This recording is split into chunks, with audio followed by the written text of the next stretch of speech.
Welcome to Circuit 42. Circuit 42. The one-stop location for all things geek. This episode is brought to you by our sponsors, Dragon's Lair San Antonio and Gotham Newsstand.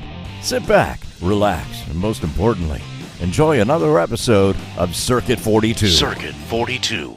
Hello, everybody, and welcome to the newest episode of Geeks4Comics. I am your host, Ian, and I am here with special guest, Matt Hawkins. Say hello to the people, Matt. Hey, guys. Thanks for having me on, Ian. Happy to be on the show. All right. Thank you for coming on. For those who don't know, those 5 people on the internet who are like, what's a comic book? I don't know where I'm going. Who are you, and what do you do? I am the current president and COO of Top Cow Productions. Well, I should say current. I've been the president for 19 years now. I write a number of series of comics called, my favorite one is a book called Think Tank. I do another book called The Tithe, launching a new book called Samaritan, which is basically The Tithe. Have written Cyberforce and Aphrodite 9 in the past. I did a book called Symmetry. Did a new book called Dante, which came out in January. Sort of Voxy, a line of books that also includes Postal, Eden's Fall, Eclipse, and a bunch of stuff. I mean, I've been at Top Cow for most of the run. I was at Extreme Studios from April of '93 to that was Rob Liefeld's company. And then in '97, I self-published Lady Pendragon through Image Central. So I've been at Image Comics, actually, for almost 25 years. So, something I want to ask right at the bat. Looking at Image as it was 25 years ago and looking at it now, how do you feel the company's changed? Like, how do you think it's evolved? Well, it seems like a real company to me now that's run with spreadsheets and projections and business plans, it's run very efficiently, actually. And I'm really proud of Image today. I think it's really grown and evolved. In 92, 93, 94 even, there were certainly some business people that were there, but it was generally run by a bunch of young, brash guys who really didn't know what they were doing, and I'm including myself in that mix.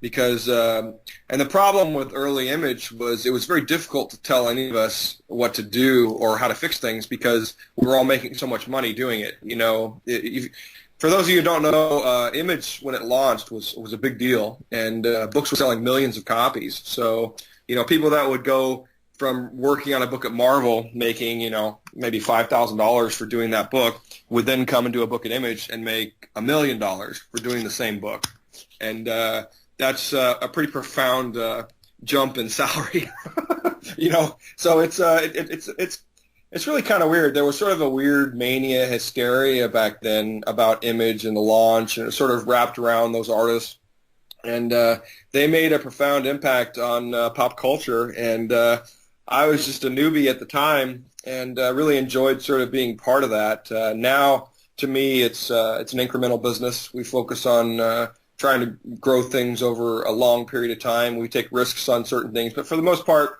we're pretty conservative in what projects we do and pick, and try to make it really is run like a real business now. Back then, it was kind of run like I don't even know what to compare it to. It's just everything that could go wrong did go wrong because we learned through failure, and there's that term failing up, and I think that's kind of what Image did for a long time.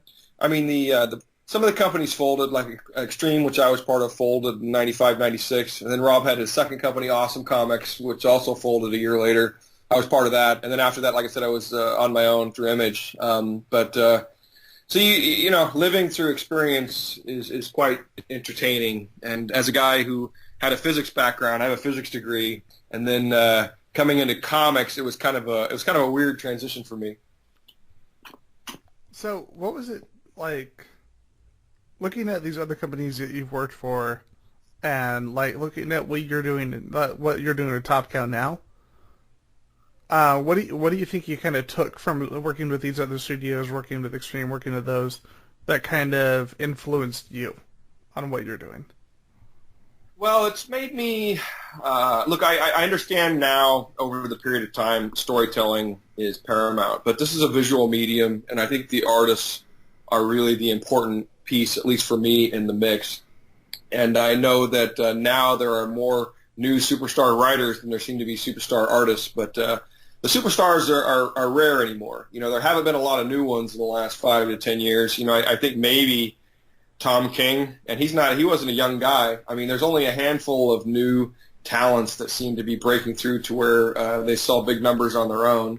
So people follow characters, they follow creators, and they follow trends, and so it's sort of identifying those things. And for me now, it's really about cult of personality, because one of the things I realize sells books for writers is they build a fan and a fan base. Comics is really about two different things. There's readers and there's collectors, and there is crossover in that group, but there's a lot of people that read books and comics that don't really subscribe to the collector mentality, and the businesses are very different, so, and I personally, the stuff that I write and the stuff that I like to do, I like creating stuff that people want to read, because you create a collectible, that's a fickle business. It's also a very difficult business to sustain, because a lot of it's based on false supply and demand. It's created hysteria. A lot of it's just bullshit. eBay prices, manipulation, and so on and so forth. But, if you create someone that likes your work and reads it, and they like you because they'll meet you at a convention, then you can create a fan for life. So I think every single time you meet someone in the public that's a fan, I think one of the things I've learned, and I learned that from Rob because he was good at it back in the day, and I learned it from Mark Silvestri and Mike Turner and working with all these guys, is your public persona and how you react to people that read your material, or how you respond to people who don't like you or your material, all affects who's going to read your books. Because people who used to be mean to Liefeld in the earlier days, he'd get more fans out of that. People who were the Liefeld haters, I used to call them, they would create more Liefeld fans because people would get annoyed at these people because they seemed like they were a little out of line for no reason, So I know that's not really a great answer to the question. I guess for me, it's a lot about marketing. I think marketing is really important, and I've learned a lot about marketing over the years, but also stories and characters are vital. When I started working with Silvestri back in '98, the first thing he said to me is it's very important that we develop characters that people want to be. You need to make characters that people can identify with, and they see themselves in these characters. And that's always kind of resonated in the back of my head in everything that I've done. The other thing, working at Image and with Mark Silvestri and these guys, I've kind of become a bit of an art snob. So it's hard for me to look at comics that have, which in my opinion, where the art's not great, because I have a hard time reading comics that have bad art. I'd rather read a novel, Yeah, that makes perfect sense. But it's funny you mentioned readability being one of the most important things that some comic companies, I would say a lot, they've definitely gotten better in the last few years. But that was definitely an issue. Like, I'm going to put this out there. Like, the early, with the exception of one or two, like, when I go back and read the original Image comics, like the first ones that came out, a lot of them I've found are much more difficult for me to read now than they were back then. But Right. there was definitely a certain point, and I'd say that was probably like the late '90s, early 2000s. I think the one that really actually brought me over to Top Cow was it was two books. It was when Paul Jenkins started working on Witchblade in the Darkness and Rising Stars by J. Michael Straczynski. Right. And those were like the first two that really started bringing me over and getting me to check out more of what Top Cow was doing. Yeah, and those are both very talented writers who had plans, and I'm very proud of Rising Stars. Rising Stars is an anomaly at Top Cow because it's superheroes. We don't do a lot of superheroes, and I tend to avoid superheroes primarily because Marvel and DC sort of own the spandex set. It's kind of hard to compete with. So you get sort of some high-end book like with J. Michael Straczynski and put a really strong team together and a strong concept. It's why I recommend to so many up-and-coming artists and writers and creators to not do knockoff superheroes, and because so many of them do. You go through the indie comics of Artist Alley, so many of them are superheroes, and I don't really understand that, because it's going to be so difficult to get traction and attention on some 20th knockoff of Batman kind of thing, because I don't care what you do right now with a superhero. Whatever you do, I can identify it with at least one superhero that's already existing, you know? So, because there's been so many of them. And the prominent ones, the iconic ones, are really owned by Marvel and DC. It's why Top Cow, even before I worked for Top Cow, sort of made that shift from superheroes to supernatural with Witchblade Darkness and Fathom and Tomb Raider. And that was an intentional shift because they realized that Cyberforce and Codename Strikeforce were all sort of X-Men riffs. You know, I mean, Cyberforce Mark famously has always said that he was designing as an X-Men spinoff book when he was at Marvel. And when he left, he just carried that with him. So, you know, we've got characters that are heightened, like, you know, that have powers, but they're usually tied to cybernetics or genetic enhancement. There's no muties or anything like that really that we have.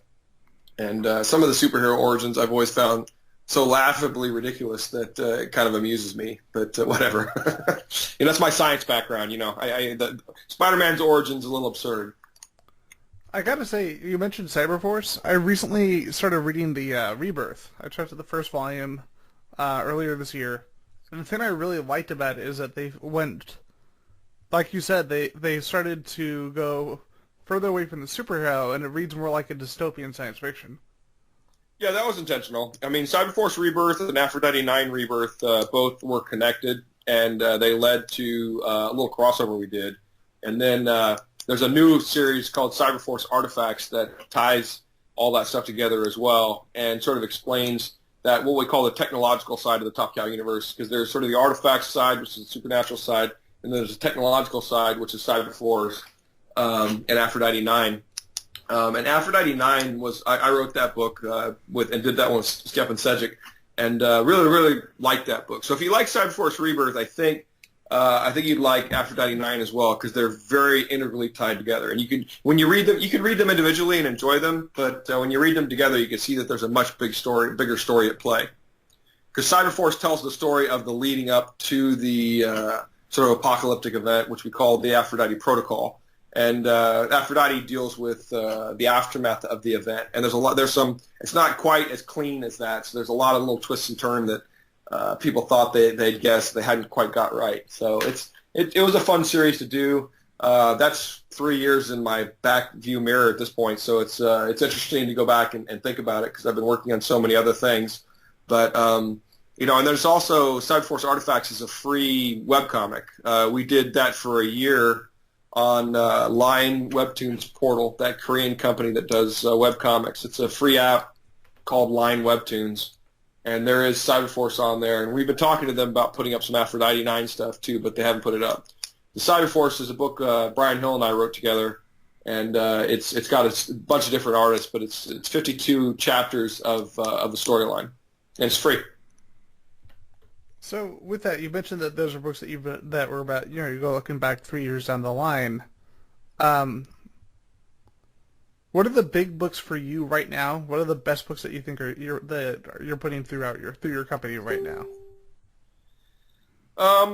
Right now we have fewer of the Top Cow Universe books. We kind of took a bit of a break with that when we ended Witchblade and Darkness, but we're planning to reboot those books at some point. We have a new Magdalena title that comes out next week. I've always been a fan of Magdalena. It's Teenie Howard, Ryan Cady, and Chris Damari. Really looking forward to that book coming out. We're putting out a book called Eclipse, which is a science fiction sort of dystopian future thing. Zach Kaplan is the writer. Giovanni Timpano, Italian artist, is doing that. And I think that's it's a really cool and clever sci-fi twist that we haven't seen before, which, you know, how many sci-fi things have we seen? So I'm a real big fan of that. I'm doing a book called Samaritan with Attilio Rojo, which ties into my think tank book, The Tie, Postal. We have this small world of which we call it Eden's Verse, which is we did a crossover in that called Eden's Fall. And these are real-world characters. There's no supernatural. There's no cybernetically enhanced stuff. It's just real characters. Think Tank is about a scientist who develops weapons for the military. Postal is about a small town that takes in criminals and does basically hides them out and gives them new identities.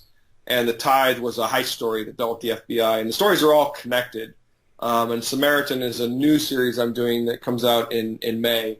And that's with Tilly Rojo, who did Eden's Fall as well. And I'm real proud of Samaritan. I think it's a cool story. It's basically about a woman with a vendetta who decides she's going to take down one of the largest military-industrial companies in the world, and she's actually got a real plan on how to do it, but she needs to be able to survive the entire U.S. government who's trying to kill her to pull it off.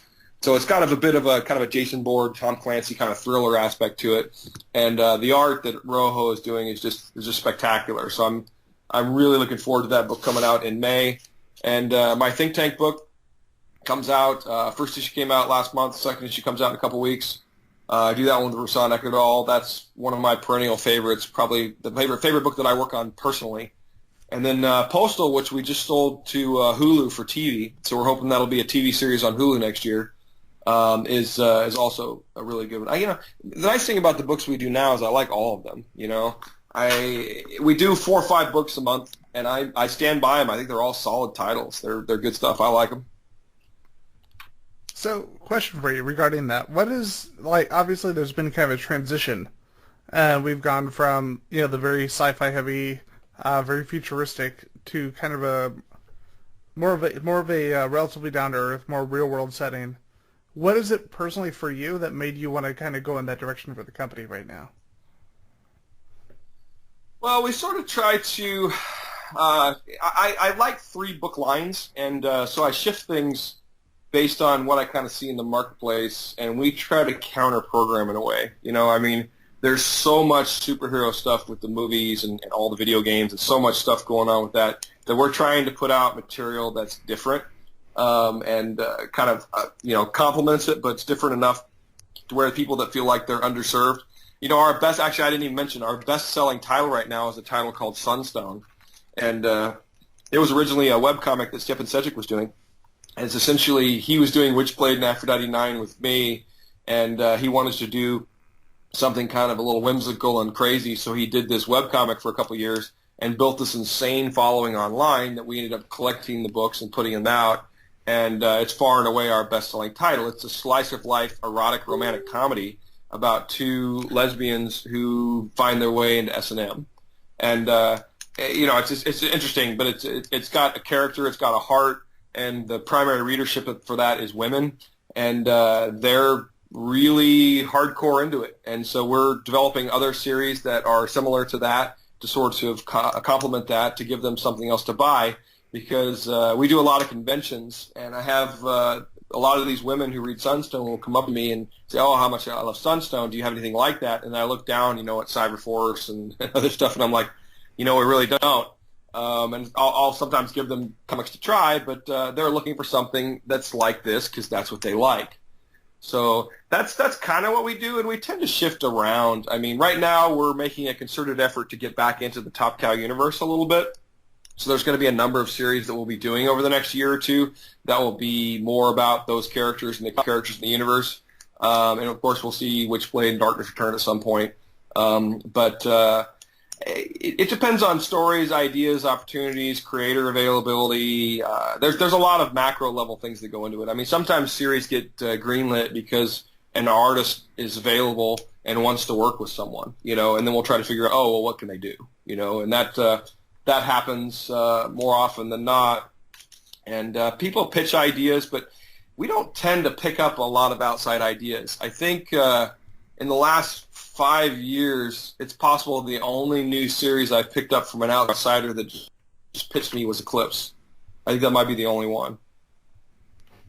See, and that's really cool because, the thing that aggravates me personally is simply what you said, is that you have these companies, especially, the funny thing is I find it in, smaller companies, for the most part, who are like, hey, this is the popular thing that this guy is doing, or this is a popular thing in this movie, or hey, look at this, look at the election, let's make our comics about that. And if you do that, you're gonna garner a reputation for that, and it's actually gonna do the opposite and push people away. At least that's how I feel. Yeah. No, I tend to agree, and you see, look, there are people that chase trends, there are people that chase all kinds of things, and there's perennial stories, and look, ultimately, if you could tell an interesting, compelling story about a character and make people care about that character, it really doesn't matter whether it's a superpowered character or it's some dude that works at the corner clerk, the corner 7-Eleven. You can tell a very compelling and interesting story about a guy who works at 7-Eleven. You just have to do it. Is it a little harder than telling a story about Superman?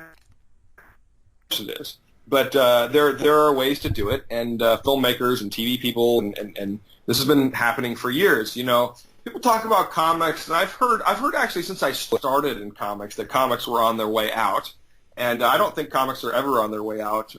It's and what we do in terms of building and creating characters and stories, I mean, it's timeless, really. I mean, there might be different distribution formats, new platforms to execute on, but there's always going to be a desire to be entertained. And, it's comics is kind of a weird medium because I ask people this question and sometimes look at me funny and then I see kind of the light dawning behind their eyes. I always ask people, I'm like, how many books do you think, let me ask you, Ian, how many comics do you think you've read in your life?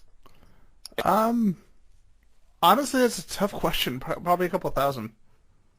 Okay. Yeah, most people it's usually 2,000, however many. It's a lot, So yeah. Then I would say, well, how many of those do you actually remember, and how many of those made some sort of a lasting impression on you to where if you even pulled it out and looked at the cover, you could remember what it was even about.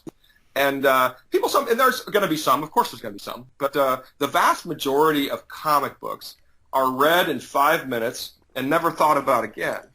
And for me, I always find that to be a tremendous waste of an entertainment value per dollar. And which is why I always question people why they continue to buy books they don't really like just over and over out of routine and habit. And, sometimes people get it, sometimes they don't. But I like indie comics. I especially like indie comics with good art, and because I've always found them to be more interesting. The mainstream stuff, some of it's good, but most of it's kind of repetitive. It's retelling old stories, and there's not anything really all that new, at least for me, and interesting to it, So I always challenge people, like Top Cow books that we're doing now, we go out of our way to include stuff in the back to where there's not 8 pages of ads per issue. You buy a 32-page comic, you're getting 22 pages of story and art, you're getting another 6 or 7 pages of material that's what I call added content or added value. It's either letters or discussions or articles that are written that are relevant to what's going on, some behind-the-scenes stuff of art. And so, I always say, an issue of Think Tank is going to take somebody 20 to 30 minutes to read. And I talk to people all the time that read that book and tell me that it makes them think about things because I try to make things relevant to the world and what's going on, show people these technologies that are true. Because people read this book, Think Tank, that I write, and they don't think that the technologies are real until they get to the back of the books, and I link YouTube videos where they can watch them. We have some amazing technology right now that people are completely unaware of. One of my biggest gripes with science fiction, and I see this in films all the time, is they'll have some sci-fi thing that's 100 years in the future or something like that, and they'll be introducing some new technology, and that technology exists today. And that, to me, is just shoddy research. You should know, if you're including something as a key point of your storyline, you should recognize that it's available in 2017. It doesn't need to be introduced as something new in 2050. So it's a pet peeve of mine. I know, cops hate cop shows, lawyers hate lawyer shows. That's how it goes. But my dad was an engineer for the military. Like I said, I have a physics degree. So when people misuse technology, and it just kind of drives me nuts.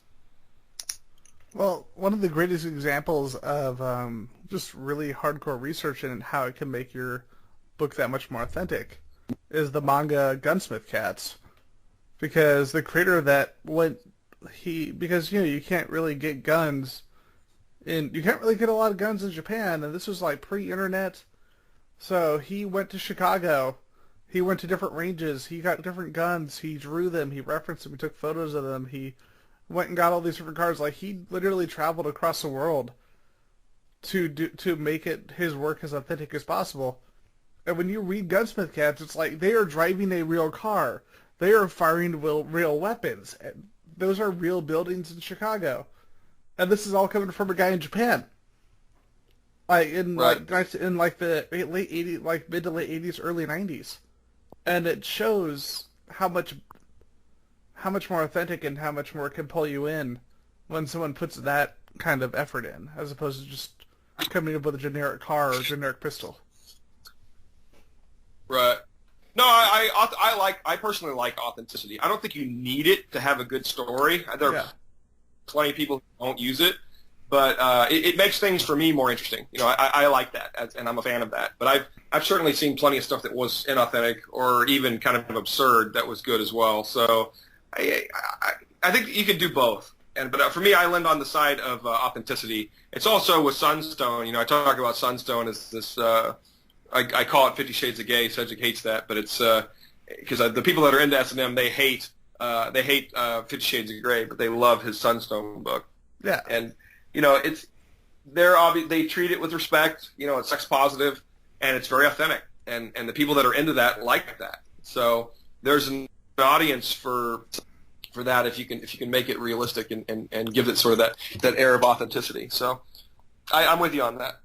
Well, one of the things that I personally like, I'm actually a Sunstone fan myself, and one of the things I like about that series is that the book never feels exploitative.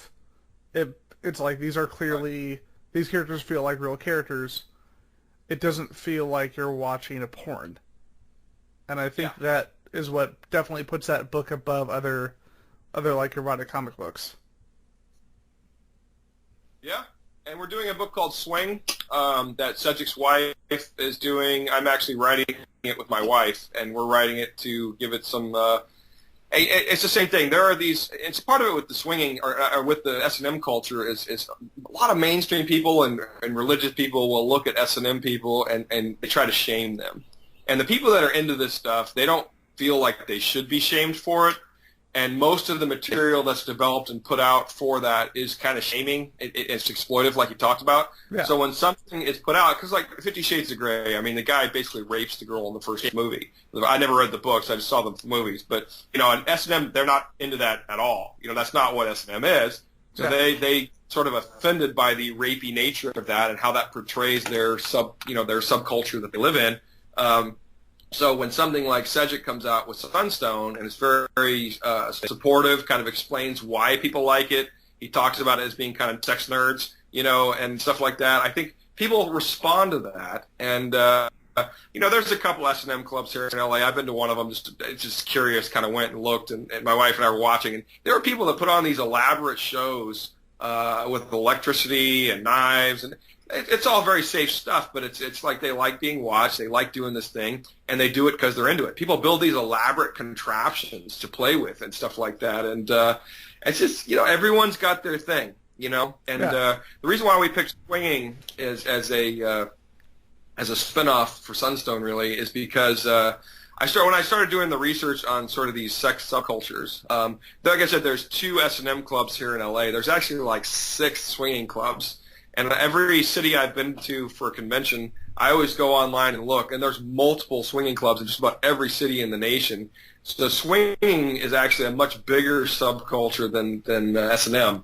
So we developed a storyline that sort of is with that, and with Belinda doing the art, you know, married to Stepan, and him involved in the storyline and the creation. That's actually one of the harder things I've ever had to write, because I'm so used to writing hard science fiction that the technology is such a crutch in terms of making the stories interesting, you know, and sort of the spectacle of it all, that when you're dealing with just, you know, relationships and stuff like that, damn, that's harder to make interesting. It really is harder to make interesting. And so you have to create this drama. And I understand a little better now why shows like Melrose Place and some of these Dirty Little Liars, why they go to such kind of stupid drama to keep it sustained. You almost always have to outdo yourself to keep it interesting, you know, and to keep the characters sort of guessing. But ultimately, Cedric sort of revealed to me his spirit animal was the first 10 minutes of the movie Up for Sunstone and for everything.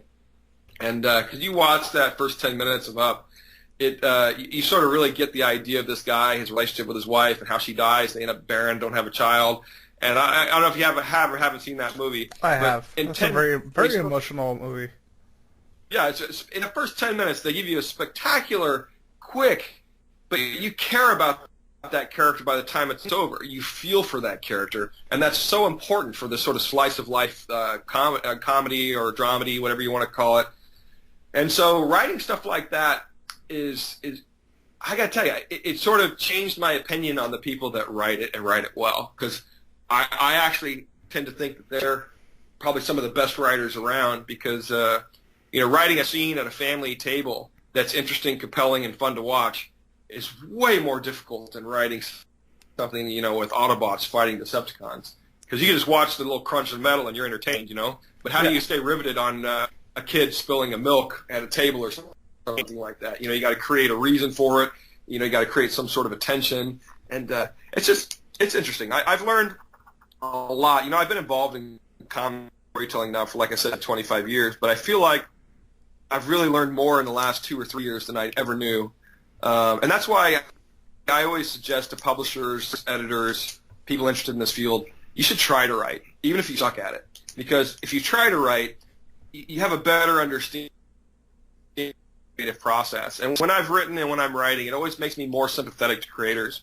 And I have better understanding of how to edit. I absolutely believe that writing makes better editors. If people joke that editors are just failed writers, and I don't know whether that's true or not. It could be. I have never really studied it, but I think that's fine, because a good editor helps the writer, makes the writer better, and that's why, to me, it's more like being a coach.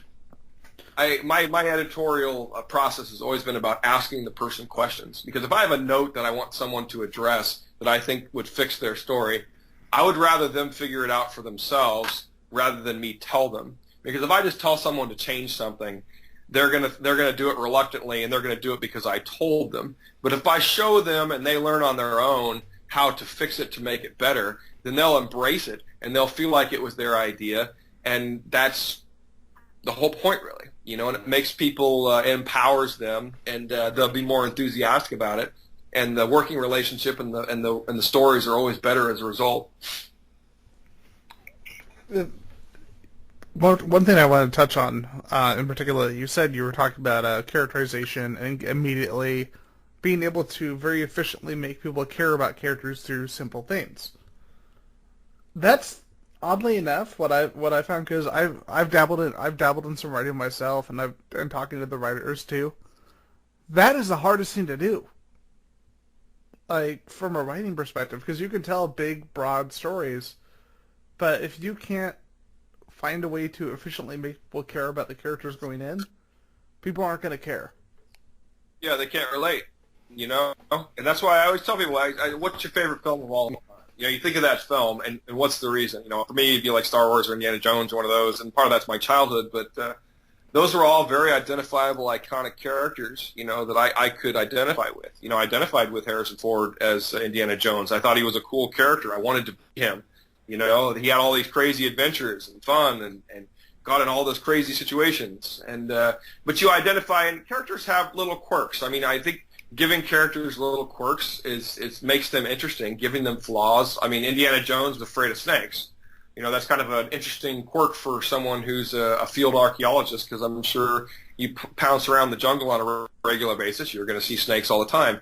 So that's kind of a fairly giant flaw for someone in that field to have. And I can't remember, what was Luke Skywalker's flaws? Did he have any flaws? Kind of young. He was a big crybaby. Yeah, he was a little bit of that, But again, the people follow. When Lucas was developing that, I think he really followed sort of the classic hero's journey, three-act structure, and that every single element of that is portrayed in those stories and done effectively. No, quirks are important. The one thing, if you look at Sedgwick's work on Sunstone, those characters have a lot of little quirks. They're a little neurotic. They feel very real, And it is, I think David Loren, the character I write in Think Tank, is the one that I've probably fleshed out the most as a character.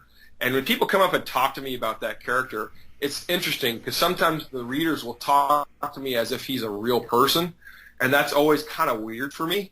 Because I kind of based Lauren on a friend of mine combined with me and my father. So it's like, but I write it from a certain voice, and it's just really weird when people talk about it as a real character, But that just makes me realize I'm succeeding with writing it that way, because people can identify with it and feel like it's real. I remember I told somebody once, it was actually online, because somebody was going off about I think it was Captain America. And they said, "Oh, Nick Spencer's a terrible writer." And I asked, "What have you read by him?" Captain America. I told him, if you want, read Morning Glories, because the best way to see how good a writer can be is to take them away from superheroes and just look at something that they wrote, because it's more challenging to not have the trappings of a character that's already been developed than to create your own. And have to make those trappings, have to make that backdrop, all of that. And that's my theory. Yeah, you could disagree with me. That's the best way to see how talented a creator can actually be. Yeah, no, I think that's a fair point, and I use the iceberg method. As a writer, you need to know 100% of the character, but 90% of it most people will never realize. But it affects what they say, it affects how they act, it affects the decisions they make, and more of that iceberg will be revealed over time as you have a longer and longer running series. But it's the same thing to me, it's plots. The biggest mistake I think a lot of writers make is that he or she will write so much plot and world building at the sacrifice of the character. This is the number one mistake I get all the time from people pitching me, is they'll pitch me this world, this story, and their idea, and there's no character at the heart of it. The character is sort of an afterthought. And, I actually develop my stories that way that they're pitching me, but then I'll find a character, because ideas always come to me from sort of the world-building view. Like, I'll have an idea, like this book I'm doing with Raphael Anko called Stairway came from a top-down sort of outside view, and I haven't talked about this story very much, but it came to me when I was reading a science journal about how DNA can be used essentially the same as a computer hard drive. You can record data on DNA. And once I realized that was possible, and scientists were looking at developing these things, and that if you copied information onto your DNA, it would replicate throughout your body, and so any piece of DNA that you carried out would have this information, I started thinking about, well, what does that mean for the 80% of the DNA that we have that used to be called junk DNA that we don't know what it does? So is there then, did 10 million years ago somebody write a shit ton of information, and that's what that is? And then we just need to figure out how to decode it? So that's the idea. There's no character there. Do you know what I mean? I mean, that's sort of the idea of it. Yeah. So then how do you relate that and create a character to tell that story? And I always say, look, the best character story is always an individual story about a person like it. People didn't like the Tom Cruise War of the Worlds movie, but I actually use that as an example because it's a better movie in my opinion than Independence Day. Because if you look at War of the Worlds with Tom Cruise, it's about that guy, his two kids, and then dealing with what's going on in an alien invasion. It's not really about the alien invasion. It is, but it's really about a father and his two kids and them dealing with a crisis. And the whole story is told from that perspective, and them getting separated, them getting back together, and how they resolve that. If you look at a movie like Independence Day, which is a spectacle film about aliens invading and destroying shit and giant spaceships, the characters kind of get lost and they feel very tacked on. It's why when you go back and watch the first Independence Day, you realize how stupid of a story it really is. Oh, really? We're going to upload an Apple into some sophisticated technology, a computer virus, and that's going to save the world. I mean, it's fucking stupid. Because they totally have Apple computers on the alien ship. Yeah, and of course they got Bluetooth that's just going to pair up immediately without any sort of... Talking about that, it just makes me laugh because it's so fucking stupid. I mean, think about how hard it is to get Apples and IBM shit. It's like, what is the password? Oh, fuck. They need a password. Movie's over. The Earth dies. Yeah. Well, and see, that's the thing, is you can have the high concept idea, and yes, that's what's going to make the story unique and interesting and compelling. But you need some sort of human drama at the center of it. Something relatable to everyone that sort of, talks about the human condition and how it works. I mean, proven a million times over, you need kind of a happy, sort of, for the most part, uplifting story. There are dark endings and there are stories that end in dark ways, but the general proof, time and time again, and proven so many times, is you do need a happily ever after. It doesn't need to be perfect, but I know that sounds kind of contrite, but it's true. People tend to not like movies that end in bad ways and ways they weren't expecting. People want the protagonist to win or to overcome, and they want, against all odds, they survive. There are a lot of stories that work, and they work for a reason, because people identify with them. People always feel kind of trapped in their situations and their environments. They always see themselves as better.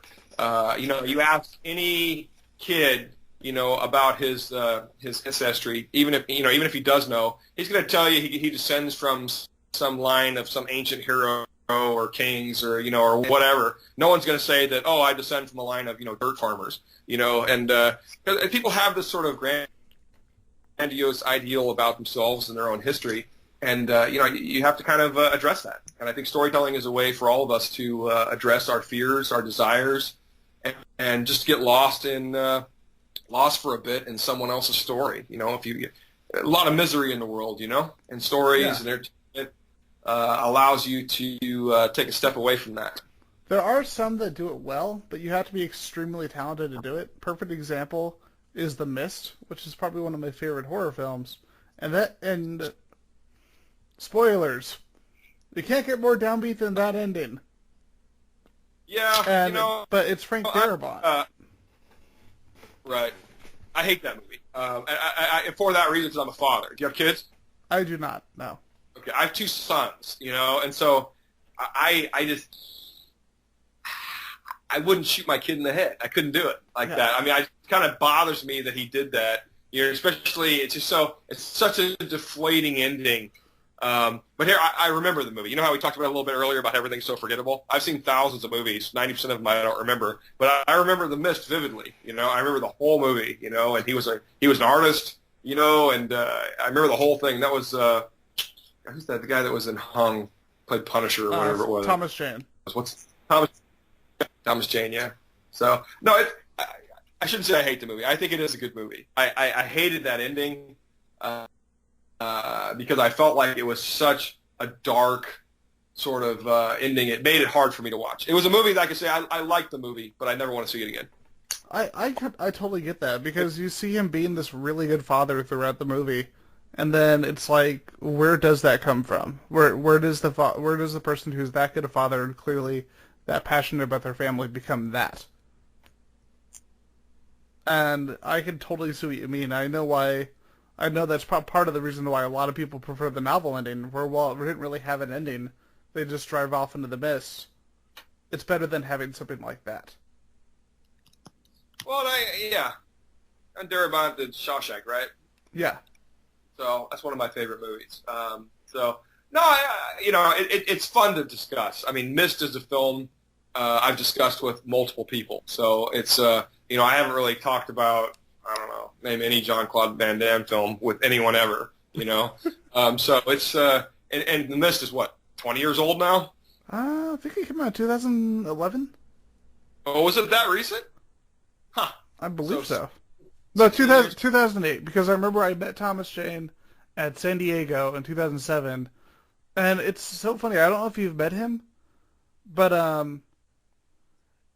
he is one of those people you don't expect to be this giant, like, overly excited super fan when you meet him. Right. Because, first thing he says, dude, this is so cool. I'm doing this movie called The Mist. It's written by Stephen King. Drew Struzan did the poster. Do you want to see it? And he pulls out the poster that Drew Struzan painted, like, the night before in the middle of the convention hall. It's like, first off, I would not be running around with a Drew Struzan painting just there at my table, because I'd be like, I don't want that thing to get destroyed. Yeah. And, but I gotta say, it was very cool to witness that kind of excitement from somebody like that. Right. Because a lot of times, I hate to say it, I've met some actors at cons who don't seem to have that kind of passion for what they're doing. It's more like, I'm here at the convention, pay me $50, I'll give you an autograph, I guess, and I'll take a picture with you. Yeah, you know who I've worked with in the past? Milo Ventimiglia, who was on Heroes and is now on This Is Us, and I found him to be very similar. He's very passionate, energetic, loves what he does, and it's kind of a fanboy at heart. I really like that guy. We did 2 books with them about 6, 7, 8 years ago, one called Rest, and the other one called Berserker that he was part of. And we had some photo covers and stuff that he did for that, and he's another guy that I think is in that realm. I need to catch up on This Is Us. My wife loves it. I haven't had a chance to see it yet. I haven't watched it. I've heard it's good. I wanted to go back to one thing because we were talking about the focus on character over, like, just over overarching event. Do you remember the movie The Arrival? The one, not the recent one, but the one with Charlie Sheen from back around the same time as Independence Day? Yeah, they had the weird clicking feet thing. Like I remember there was some sort of bugs, and I remember the scorpions they killed the guy with and stuff. Yeah, I remember that movie. I think, like, a lot of people forget that it's actually by David Twohy, the guy who did, the guy who got really big because of Pitch Black. But, like, going back and... Yeah, I love it. Oh, me too. That movie's fun. It's basically a comic book on screen. But, The Arrival was interesting to me because I went back and rewatched that, and I rewatched Independence Day. Independence Day, I find myself laughing at the movie because it's so over the top. It's like, yeah, thank God that dog escaped that fireball that killed everyone else except Boomer. And then you watch The Arrival, and it's really grounded. Like, yeah, there's aliens, but it's more about this one guy figuring out what the fuck is going on instead of having, like, monuments be blown up. No, I remember the movie. I remember the movie, and I remember certain scenes from that movie, and I remember liking it. And I remember people panning it at the time, and it didn't do well. But here's the thing with a movie like Independence Day. We can laugh at it, but ultimately, I like movies that tell you what they are and then do what they say they will. Yeah. You know, Independence Day, Transformers, there's lots of films like that. They'll come out. We're big spectacle films with lots of explosions and crazy special effects and stupid shit going on. Turn your mind off and eat some popcorn and watch it on a big screen. I like those movies, for what they are. I mean, I can watch a Michael Bay film, and, the one Michael Bay film where he actually tried to make it a little more serious was The Island. I love The Island. I love The Island, too. Mark Silvestri hates that movie, and he and I argue about that movie all the time. But I don't think he likes any Michael Bay films, actually. But he, I enjoy films, and I enjoy stuff. But for me, it's always about trying to figure out, well, what did this thing try to do? What is it purporting itself to be? And I never look at something like I look at something and say, okay, I don't like this, but I don't know that it's necessarily. I'll say, hey, that was bad, but I know that someone likes it. Maybe it's targeted for someone different. Like I look at Fried Green Tomatoes, and I don't especially want to watch that movie, but I know that middle-aged women love that movie. Elderly women love that movie. It's got a specific target audience, and it hits exactly where that audience wants to see it. So that's again where there's this crazy stratification and bifurcation of everyone and opinions, and everyone has one. And man, I part of me just wishes people would chill the fuck out, because there just seems to be so much anger out there for no reason. People argue about the stupidest shit. And I'm not even talking about healthcare and Trump care and all this sort of stuff. I'm talking about just whether or not this actor would say this or that, and people are all up in arms about it, about stuff that's so trivial that I don't know why people care so much. It is weird because, I'm not gonna lie, I've found myself getting caught up in it sometimes, but as I've grown up a little bit and looked at it, it's there's so many more important things going on. Ow. There's so many more important things going on in life that you don't need to argue over pointless bullshit. Yeah, don't you? This is the thing is I'm always amazed because I see people all the time doing getting involved in these things. And I'm like, don't you have anything better to do? And I've come to realize, especially as I've gotten older, the answer to that really is no. People seem to have a lot of free time to do a lot of stupid shit, and they obsess themselves with things that they care about. And I just I tune a lot of it out. I just kind of the noise that people make about stuff that I don't care about. I've become better and better at sort of tuning it out.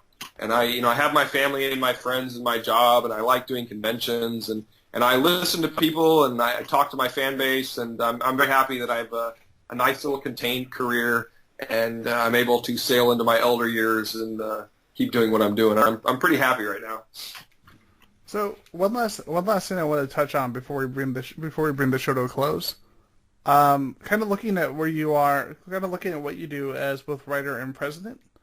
How do you think that having this large position in the company, how do you think that has influenced you creatively and as a writer?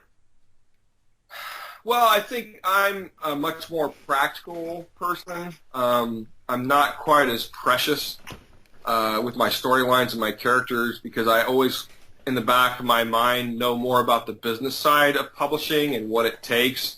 I also a little more realistic. I think a lot of people. I'm always amazed at the people who go, they make a comic, they set up at some convention, they go in with all this enthusiasm, and then they come out completely destroyed because no one seemed to care about their book. It's just, this is an incremental business. It takes a long time to build a fan base. I mean, it takes years and years and years to put out a new title and get people to actually care about it.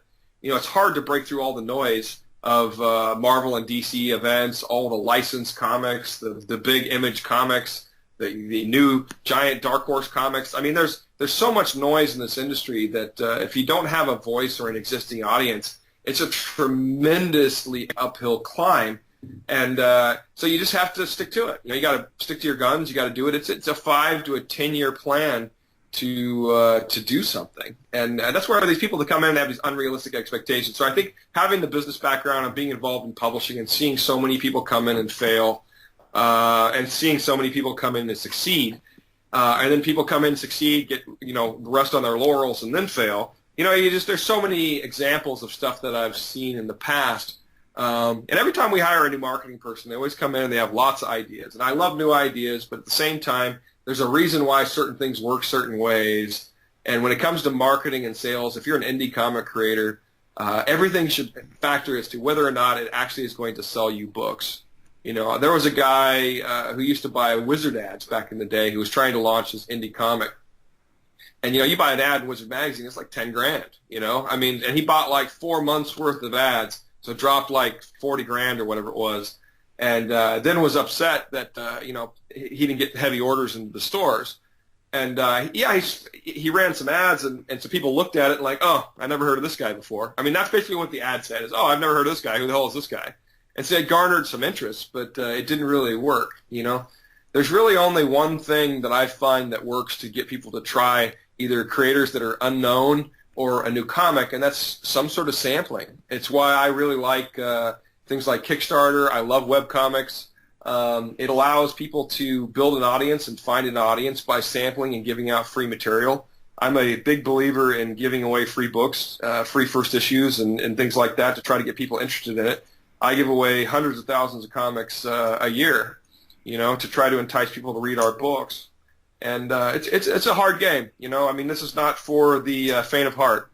And it really is a 5-year plan. I mean, if you can't get in and plan on putting 5 years of hard work in before you're ever even going to make any money, then don't bother. You're wasting your time.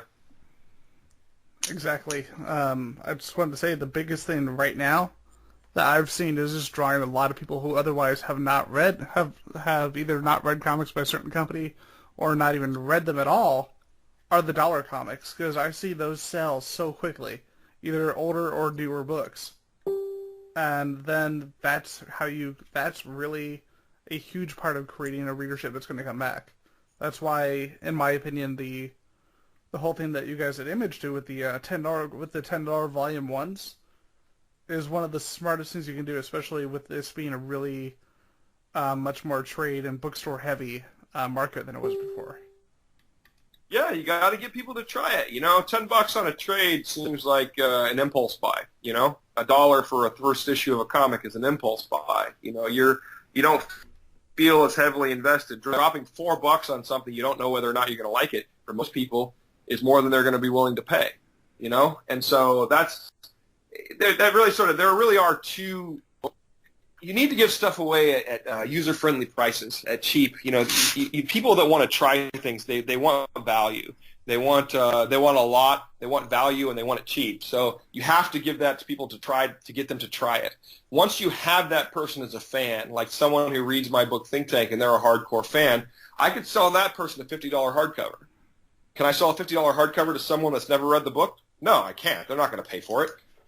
So it's like Aphrodite 9. I sold all those hardcovers 3 years ago, and you build the fan, and then you convert them into something a little more high-end that they want, and they want it. They want it because they want to get it signed, and they want to put it on their bookshelf because they like that series, and they're proud of it, and they want to have something to show that. So it's kind of the same way I look at, like, the music business, where most music seems to be free, and then they make their money going to concerts. The people that actually like their music pay money to go see them play it live, and I guess that's the same way. I'm not sure how they make money in TV anymore. That's a weird business. but I think it's still ad driven. Yeah, it basically is a whole lot of commercials. I remember one of my favorite shows, Young Justice, which thankfully they're bringing back, got canceled because of just the weird.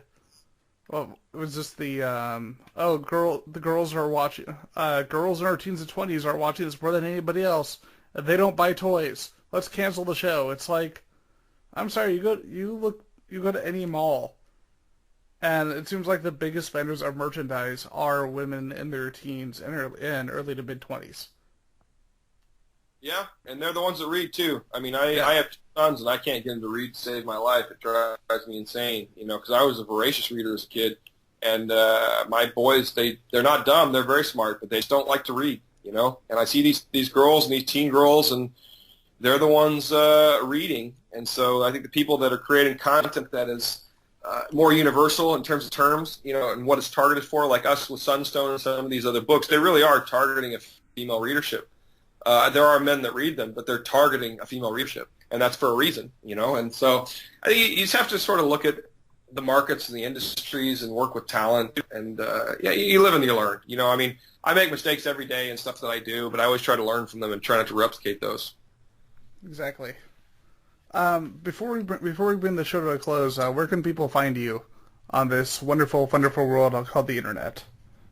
Well, I'm on, I'd say Facebook is probably my most, the one I talk on the most. I get the most interaction with people. I'm a self-loathing narcissist. That's spelled as you sound. But if you go onto Facebook and you type Matt Hawkins, it pops up to me and some South African rugby player. So the hefty-looking blonde guy is not me. I'm the one with the comic shit in the background behind me. So, I'm on Twitter, Top Cow Matt. It's just spelled all Top Cow, M-A-T-T. I'm on Instagram, mhawk5222. I also have a blog site where I post a lot of stuff about stuff that I'm working on, but also tips for convention sales and marketing tips and how to pitch projects. There's all kinds of shit like that I've written over the years. It's matttalks.com. It's like TED Talks, but it's Matt Talks. So it's on there, and a lot of stuff I post there. That there's a business section where if you want to learn how to pitch a story, you want to see what a pitch looks like, I have links and stuff up there so you can check it out. But those are the best ways to find me. Awesome. And before we wrap it up, was there anything else that you wanted to touch on? No, well, thanks, man. It's been fun talking to you. It's St. Patrick's Day, and I'm an Irishman. I'd say based on your name, you're either Scottish or Irish. I'm not sure which one. Which one? Both. So I'm gonna Scottish, Italian, and Irish. So I'm probably going to be triply hammered by the end of the day. You and me both. So happy St. Patrick's Day and all of that. And I know this won't probably air on St. Patrick's Day, but that's when we're recording it. And no, it's been fun talking to you. And sure, when you run this, send me the links and I'll tweet it out on the feeds. Will do. And remember, everybody, as we bring the show to a close, go support your local comic store. Go buy your comics. Go online. Get your comics that way. Don't pirate your comics. These guys at Top Cow are giving them away for free, goddammit. You have no excuse. So go buy some comics from Top Cow, or else I'm going to be very disappointed in you. Thank you again for listening. You all have a great night.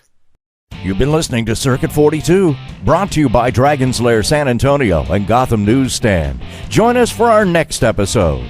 For all things geek. Circuit 42.